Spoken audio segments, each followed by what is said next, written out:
अस्सलाम वालेकुम दोस्तों, मैं आपको एक दफ़ा फिर से अपने यूट्यूब चैनल पर वेलकम करता हूं। उम्मीद है कि आप सब लोग खैरियत से होंगे।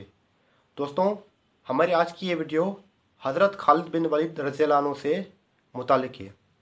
हज़रत खालिद बिन वलीद रज़ियल्लाहु अन्हु वो सहाबी हैं जिन्होंने इस्लाम लाने से पहले मुसलमानों और इस्लाम को काफ़ी नुकसान पहुंचाया। ग़ज़वा ओहद के मौके पर इन्होंने तकरीबन 70 सहाबा कराम को शहीद किया। फिर जब आप सल्लल्लाहु अलैहि वसल्लम ने इनकी तरफ इस्लाम का पैगाम भेजा तो वो इस्लाम ले आए और इस्लाम कबूल करने के बाद उन्होंने दीन के खातिर बड़ी जस्तजू की और काफ़ी जंगों में शिरकत की और बड़ी दिलेरी से और बहादुरी से वो अपने दुश्मन का मुकाबला करते थे और इस्लाम के मुखालफिन और इस्लाम के दुश्मनों को बड़ा इन्होंने नुकसान पहुंचाया, ख़ास करके रोमियों को और फ़ारसियों को। एक मर्तबा जब मुसलमानों की रोमियों के साथ जंग हुई तो जंग शुरू होने से पहले रोमी सरदार ने हज़रत खालिद बिन वलीद रज़ियल्लाहु अन्हु से मुखातिब होकर कहा कि ए खालिद, तुम ज़रा हमारी फ़ौजों को भी देख लो और अपनी फ़ौज को भी देख लो।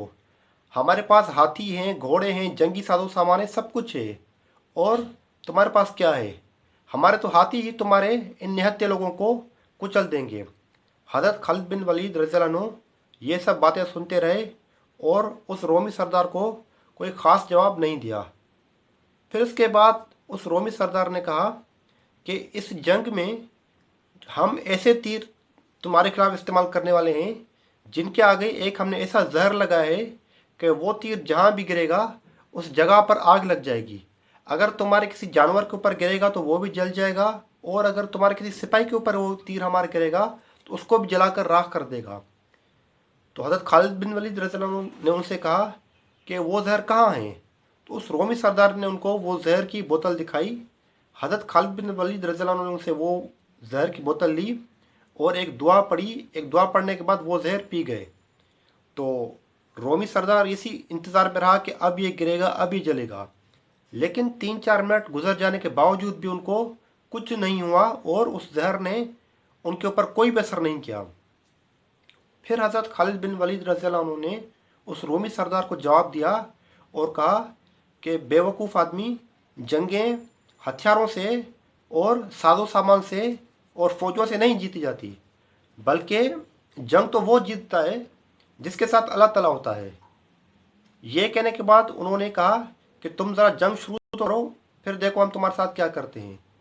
और वो इतनी देर में जंग फतह कर लेते थे जितनी देर में एक ऊँटनी का दूध निकाला जाता है। तो दोस्तों, हज़रत खालिद बिन वलीद रज़ियल्लाहु अन्हु से फिर किसी ने बाद में पूछा कि ए खालिद, ये आपने क्या किया? आपने तो जहर ही पी लिया, क्या आपको डर नहीं लगा? तो खालिद बिन वलीद रज़ियल्लाहु अन्हु ने कहा कि मैंने अपने प्यारे नबी हुज़ूर सल्लल्लाहु अलैहि वसल्लम से सुना था कि ए खालिद, जब तुम दुनिया से जाओगे तो आखिरी चीज़ तुम दूध पियोगे।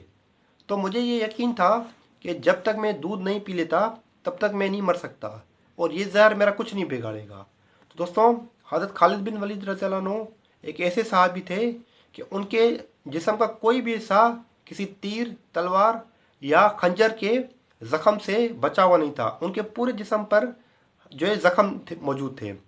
और दोस्तों, जब इनका इंतकाल हुआ तो इंतकाल होने से पहले ये रोने लगे, और इनकी घरवाली ने जब उनसे पूछा कि रोने की वजह, तो उन्होंने कहा कि मैं तो हर जंग में इस शौक़ से शिरकत करता था कि मुझे शहादत नसीब हो जाए, और आज मैं बिस्तर पर पड़े पड़े दुनिया से जा रहा हूँ, इस बात पर मुझे गम हो रहा है। तो उनकी घरवाली ने उनसे कहा कि ए खालिद, आपका तो लक़ब है सैफुल्लाह, यानी अल्लाह की तलवार। तो अल्लाह की तलवार किसी जंग में कैसे टूट सकती है? आप किसी भी जंग में कैसे शहीद हो सकते हो? तो जब उन्होंने ये बात सुनी तो ये बात सुनने के बाद उनको थोड़ी सी तसल्ली हुई। दोस्तों, ये थे हज़रत खालिद बिन वलीद रज़ियल्लाहु अन्हु। अगर आपको मेरी ये वीडियो अच्छी लगे तो कमेंट, लाइक और शेयर ज़रूर कीजिएगा। शुक्रिया।